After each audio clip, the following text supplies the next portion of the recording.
And incredibly, the total weight of this bag is only 4.6 kilograms. So this is the killer setup for the GR20. And even if I did it over 10 days, this is what I'd be taking. Spoiler alert, I only made it as far as Castel de Vergio, which is about halfway through stage 6. In just 3 days, I'd already covered around 60 kilometers with nearly 5,000 meters of climbing and about the same descending. More than enough to see what kit worked and what I didn't need. So this is the kit that I took with me on the GR20, but to be completely honest, most of it was surplus to requirements. Here's what I would do differently if I did the GR20 again, what I would keep, what I would swap, and what I would leave out completely. I'll then repack it in real time so you can see the difference that this will make. Now I do have a caveat. You need to be traveling in season in Corsica, because if you travel out of season, then the refuges or the bergeries will be shut and you won't be able to rely on this strategy.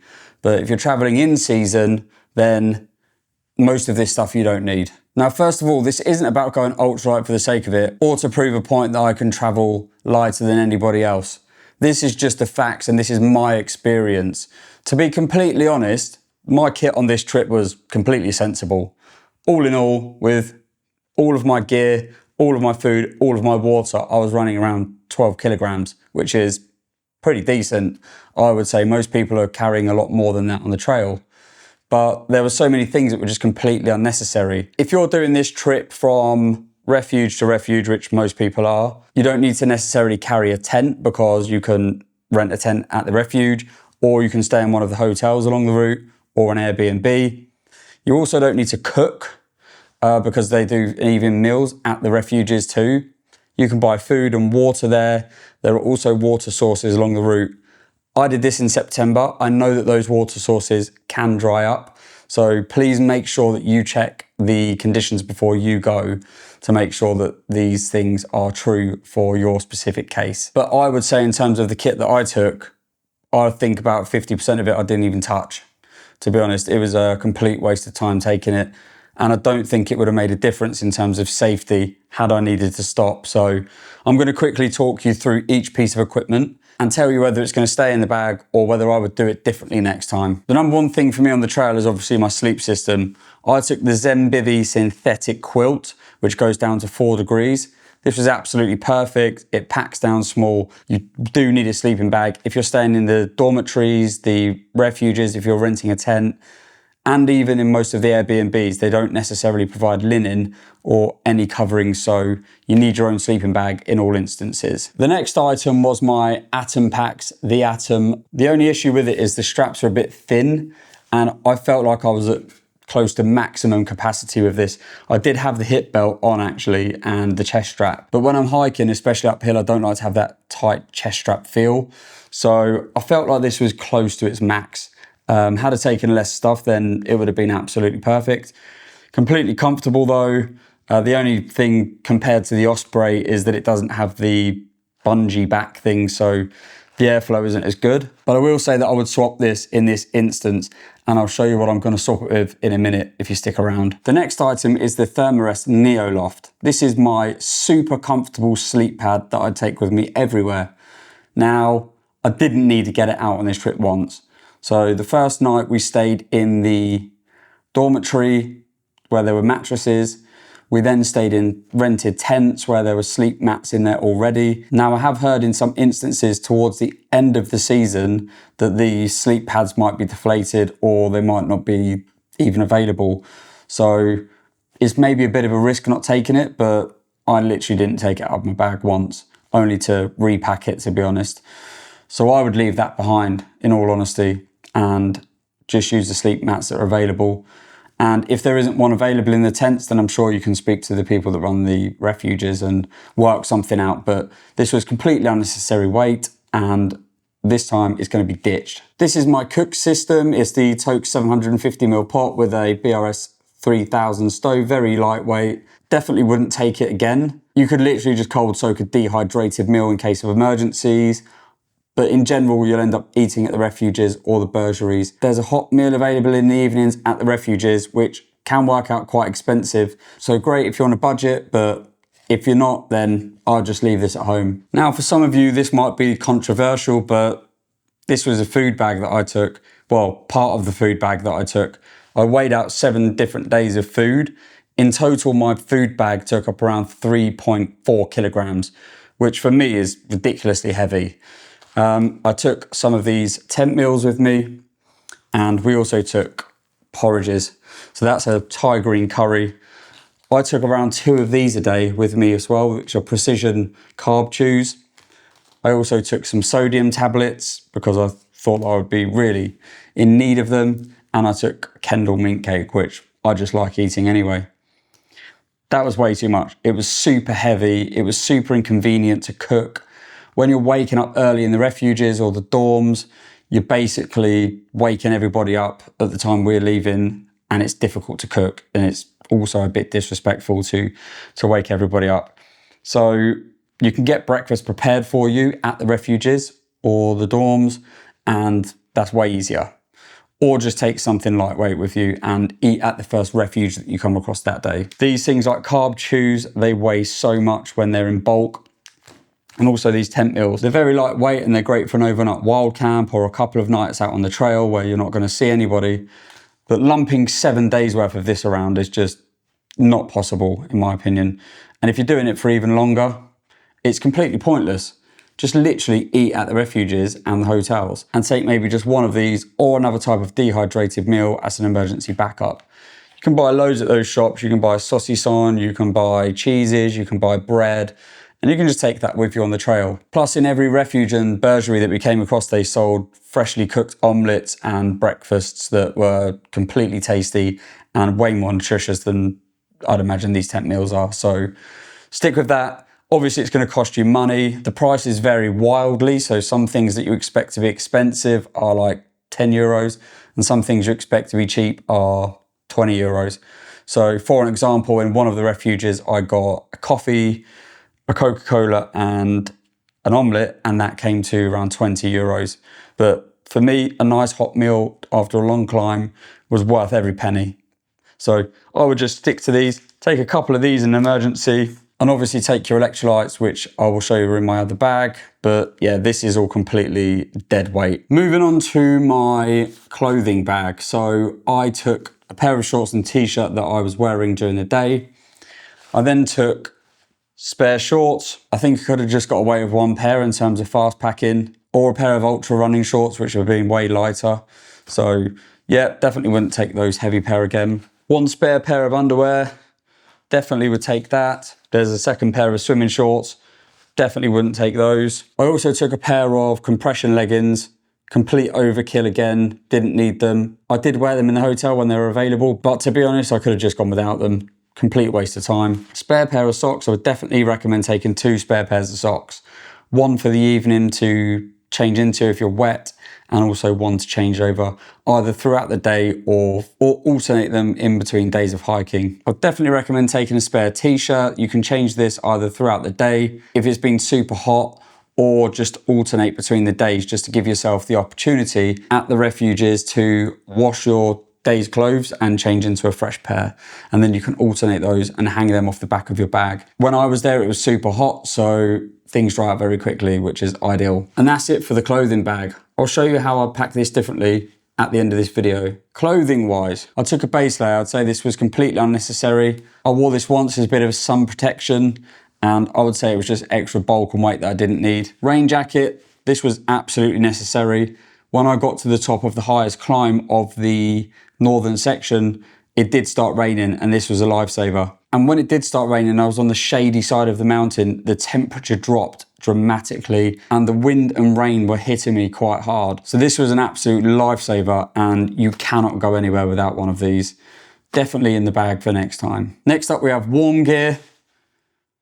Gloves and woolly hat. I didn't wear them on the trip, but I'm glad I had them because the evenings could get a bit chilly. I went mid-September, but up in the altitudes, it can get nippy. And I'm glad I had these available to me should I have needed them. The next thing is the down jacket. This is 100% necessary. We wore this in the evening at the refuges whilst we were waiting for our dinner. When you come back from a long day's hiking, the showers are either ice cold or sometimes they are warm, but the first night they were ice cold. And this was a real game changer. Sitting outside eating dinner allowed us to re-warm up. So definitely keep this in the bag, as you always should, even on a summer's evening. This is my toiletry bag.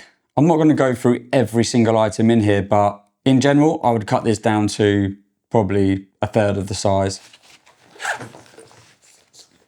Sun cream, you definitely need it on the trail, but I'm sure you can get lighter weight options. I took this foot powder and I usually take it everywhere, but didn't really use it that much, to be honest. And it took up a lot of space and weight. So on reflection, I'd probably just leave this out the bag next time. I took enough Compeed in case I needed to take my feet up for 7 days straight.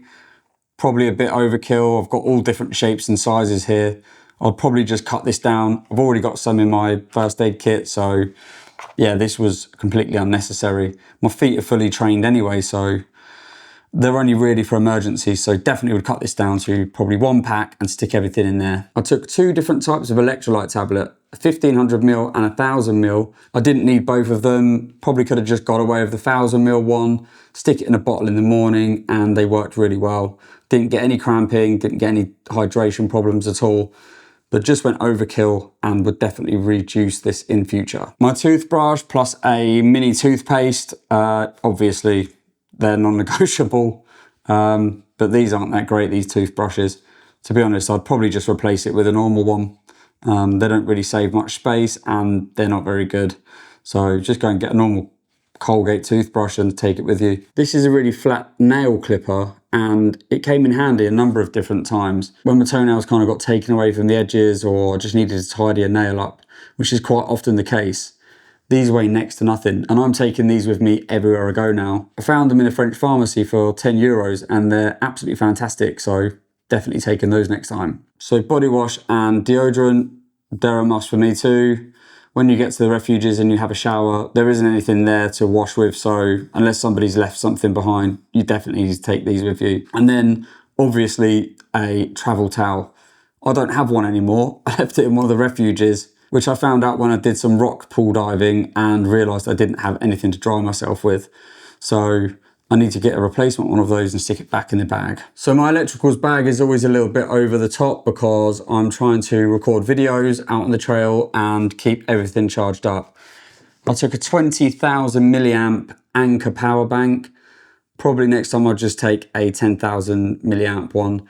There are places you can charge things up there. And also if you're stopping at the hotels, you can charge up there or you can charge up at some of the towns en route like Visavona. So probably a bit overkill from my perspective. Next up we have my head torch. This is so good and it's a game changer on the trail for me. I've already discussed it in previous videos, but that's a non-negotiable. That stays in the bag. Along with that are 2 rechargeable batteries for my head torch. I definitely wouldn't go without this and this was a game changer. The system worked absolutely perfectly for me.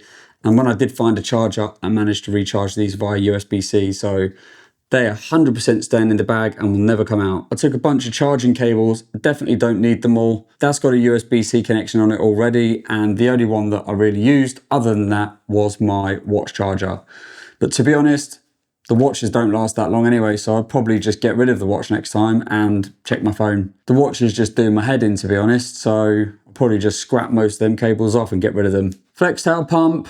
Obviously didn't use the sleeping pad, so this would be ditched immediately. Another big weight out of the bag that I just didn't need and definitely won't be taken with me on the GR20 if I do it again. And last but not least, a 2-pin plug for Europe with 2 USB-C ports in. This is quite heavy though. Might look to change it in the future, but it's negligible really. My poo kit, that's non-negotiable too, so it stays in the bag. I didn't need to use a trowel this time, but I'll probably still take it with me just in case I get caught in a tricky situation, which can happen. In addition to my sleeping bag, I always take this Aeros pillow too, and this is much needed. You don't get pillows in the dorms or in the tent, so you definitely need to take one of these with you if you want a good night's sleep, unless you can sleep on the floor with no pillow. Or if you don't just mind rolling up your down jacket and sleeping on that. But for me, this is a real nice luxury to have. This is a Garmin 66i. It has GPS maps on. Most people say it's overkill because you've got maps on your phone, you've got a paper map, so it's like taking a third map. But the real benefit of this was the in-reach messaging. There isn't much signal on the whole of the GR20, and between refuges, most of them didn't have any data connection. It's only when you're walking along the trail that you occasionally hear your phone going crazy and realise you've got 50 messages.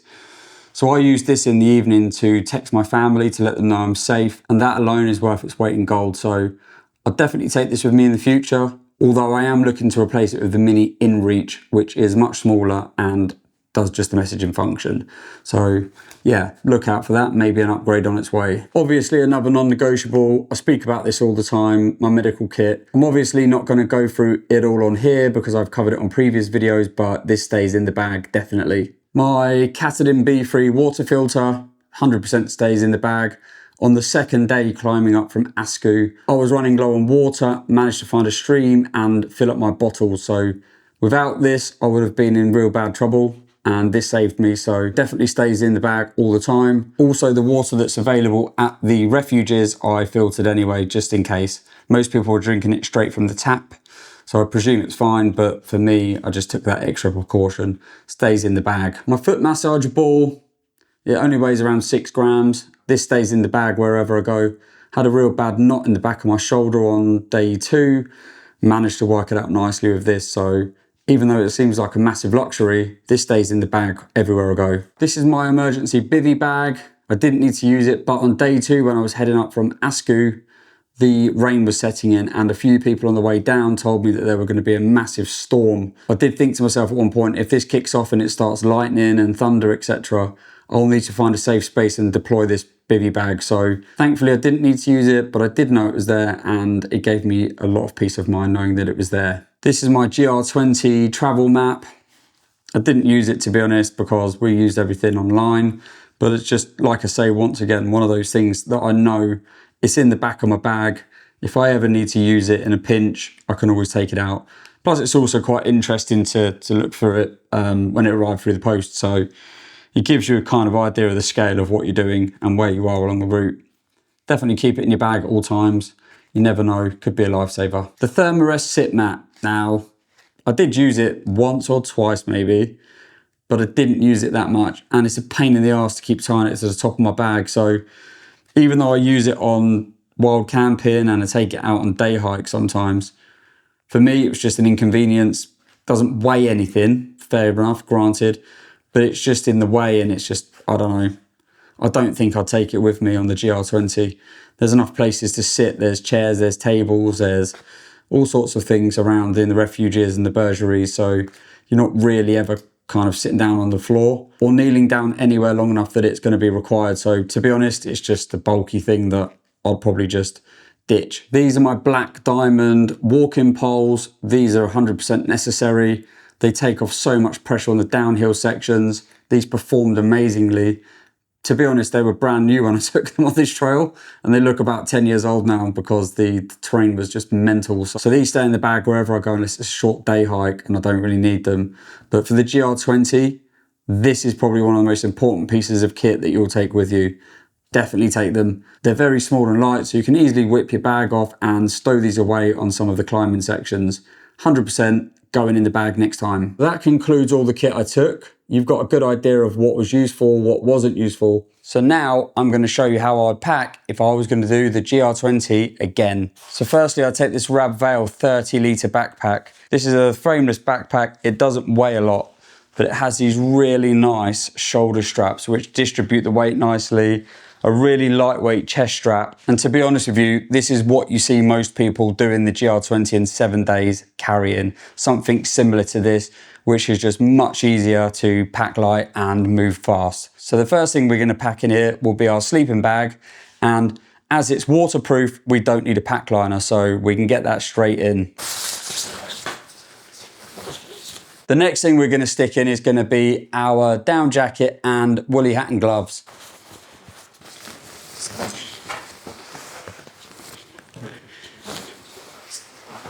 Next, our pillow.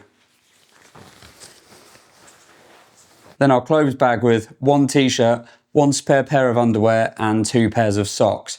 And because we've got so much space in here, we can fit in our toiletry bag with our toothbrush, our shower gel, our deodorant and our sun cream and our massage ball. So that's got tons of space in too. And inside there, I'll put our electricals bag with our head torch, our spare plug and wires that we need. In addition to that, I'll change the 20,000 milliamp charger to a 10,000 milliamp charger with a USB-C cable attached. So I'll stick that in the bag too. And in addition, I'll stick the fire pot chili con carne meal in there as our emergency ration. And then I'll stick that in the middle of the bag where we can distribute the weight nicely.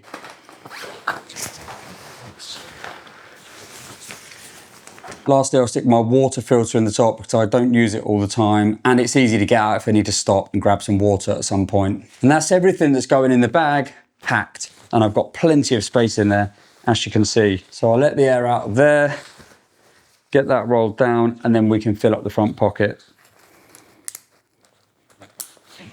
So in the front pocket of this bag goes our first aid kit, our emergency bivvy, our poop kit and our waterproof jacket. And then I'll clip my GPS device to the front pocket here. And another amazing feature of this bag is it has a specific pocket here for Z hiking poles, which you could just stow away in the top there very easily, one on each side, just like that. So, and then I'll stick my map in the front of the bag, probably stick it inside usually, but I forgot to pack it in there. So this is what I believe I actually need for the GR20. If I was stopping eating at the refuges, I'll stick a litre of water in each side here, and I can stick another 2 500ml waters up here on the straps if I need to on a hot day. And incredibly, the total weight of this bag is only 4.6 kilograms with everything I need in it. Let's not forget that the poles will be in my hands most of the time. One of the things I was concerned about was all my friends were taking more equipment than me, and I didn't want to be the guy on trail that didn't have all the stuff. I did read online a few times not to take X, not to take Y, not to take Z, and I didn't listen. Take it from me, don't take as much stuff as you think because it really does hurt. The descents are ridiculous. That's when most people get knee pain or they pick up injuries. So please bear in mind that weight does matter. Let me know in the comments whether you've packed heavy or packed light and whether you've done the GR20 in 7 days. Because if you have, massive kudos to you. It is not easy. So I would say if you're doing this in 7 days, keep it light, keep it moving fast and eat at the refuges. But please check that you're in season. That makes all the difference. There's no need to be taking 18 kilogram bags on this hike. It's just completely unnecessary and there's plenty of support along the route. Thanks for listening, and if this video has helped you in any way, please like and subscribe because it helps me out massively, and I'll be releasing the full video of the GR20 next week.